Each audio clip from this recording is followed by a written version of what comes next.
I'm gonna get his ass back, Chael. Uppercut's right there, Roger. When you bring a camera to the gym, people like to show out and shit. Roger's live on stream. That nigga know what he was doing. This is not something you do. And he goes, I know why you did that. I know why you took his side. You were trying to be controversial and get clicks, but kid, if that guy was my dad or something, I would be. Huge problem with sort of the insecure, narcissistic, fake alpha male space is ref's not a real referee. He doesn't know what to do. He's totally confused. Roger Jackson's career has officially collapsed. Not only has he been banned from multiple platforms, but the wrestling and MMA community is making it clear his time is over.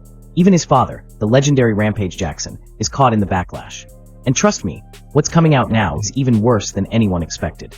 Hidden secrets, shocking revelations, and an online firestorm that refuses to die down. Let's break it all down, because the fallout is massive. First, the bans.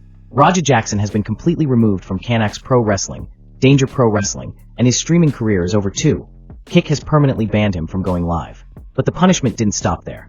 What happened next is what really sent shockwaves through the combat sports world. Kian's latest comments lit the MMA community on fire. Fighters, journalists, and fans didn't hold back, and the backlash was brutal. Chael Sonnen even admitted on his podcast that the criticism hit him personally. His close friend Joel, someone he's known for 30 years, called him directly and said he was disgusted. I got lit up last night. I got challenged. I got called the F word, not the one that ends in an R. I got called the other F word multiple times. And Joel even says to me, man, he's disgusted. I can hear it in his voice. I mean, I've known Joel 30 years. Like, he is legitimately disgusted with me, of which is a word that he actually used. I'm disgusted. And he goes, I know why you did that. I know why you took his side. You were trying to be controversial and get clicks, but yeah, you're on the wrong side of this. There was an attempted murder, and he's going on. Chael explained that his actual point wasn't defending Raja. He was questioning why no arrests had been made, even though there was clear video evidence of what happened. He claimed people were taking clips of his video out of context and twisting the message, but fans weren't buying it. To them, it looked like he was defending the indefensible. That's when the MMA guru stepped in, and he didn't mince words. He directly called out Chael for downplaying Raja's violent outburst during the wrestling event. Chael Sonnen video. Just in, Raja was offended that it wasn't grape soda. Okay. Rampage Jackson's son pro wrestling beatdown. Chael, buddy, you must have seen a completely different video than the rest of the world. Yeah. You must have missed his comments on live post following his attack. Yeah, it was 100%. Yeah, I don't know what they're doing. And the guru wasn't alone. Tim Welch broke down the clip in detail and pointed out just how dangerous it really was. The victim, according to Welch, looked seriously injured, potentially with a concussion or even brain swelling. He reminded everyone that Raja wasn't an established fighter. He was a 25-year-old with a weak pro record, more known for streaming than for competing. If you know a little jiu-jitsu and you get in a street fight here and there, it's okay. You can take care of yourself, get in a good position. Once you crack somebody and then you start seeing red and you're not thinking about what you're doing and you're punching them and they're already knocked out, good chance you're going to kill them. And now you might be in the pen. So, I mean, that was fucked up. If that guy was my dad or something, I would be. Jimmy Smith also weighed in, saying this was the worst case scenario of mixing staged wrestling with real MMA violence. Unlike sanctioned fights, this event didn't have real referees or trained officials. The ref froze, not realizing how bad things were until it was too late. The punches just kept landing, and by the time others jumped in, the damage was already done. You think a bad stoppage is 1 or 2 punches? This was 15 to 20 unanswered punches. Why? The ref's not a real referee. He doesn't know what to do. He's totally confused. You can tell he initially thinks it's just a spot, and this can't be as bad as I'm seeing. And then he just beats this poor dude damn near to death. Finally, a bunch of wrestlers jump in and separate him. They actually cover. Then Nathan Kaka gave his perspective on Raja's mindset. He said this wasn't about competition. It was about ego. Raja wanted to prove how tough he was, to show he was the alpha in the room. That kind of insecure need to dominate, Nathan explained, is what turns a controlled stunt into a life-threatening situation. Instead of performing, Raja was trying to prove something, and it nearly ended in tragedy. And he jumps in and he proceeds to do what he was going to do. He is trying to show the world how tough he is, what a tough guy he is by doing something like this. And this is a huge problem with sort of the insecure, narcissistic, fake alpha male space is that huge insecurity, and I have to portray an image that I'm the toughest fucking guy around. And so he ends up attacking somebody who thinks this is all part of the actual show and then almost ends up killing him. And here's where things got even stranger. Despite the injuries, the backlash, and the bans, Raja himself refused to back down. He doubled down, showing that he wasn't going to let this incident define him.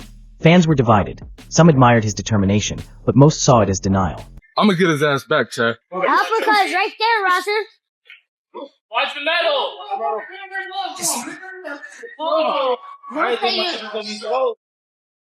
Meanwhile, Rampage Jackson finally spoke out about his son's actions. He admitted that cameras and streaming often make fighters want to show off, pulling out flashy moves they can't fully control.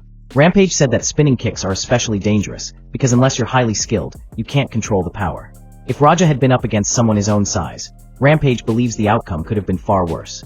When you bring a camera to the gym, people like to show out and shit. And Roger's live on stream. That nigga know what he was doing. This is not something you do because, first of all, you can't even really control the power on a spinning kick like that unless you're fast. Anyway, you got to be very experienced. And when you spin around and jump and spin around, you can't really control the power on shit like that. If that guy was Roger's size, his weight class, he would have been knocked out. And I would have been up at that gym fighting that motherfucker. Sean Jones also analyzed the situation, focusing on the infamous spinning head kick.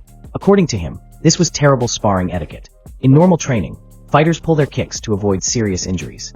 But Raj's kick was full force, landing hard and leaving him clearly concussed.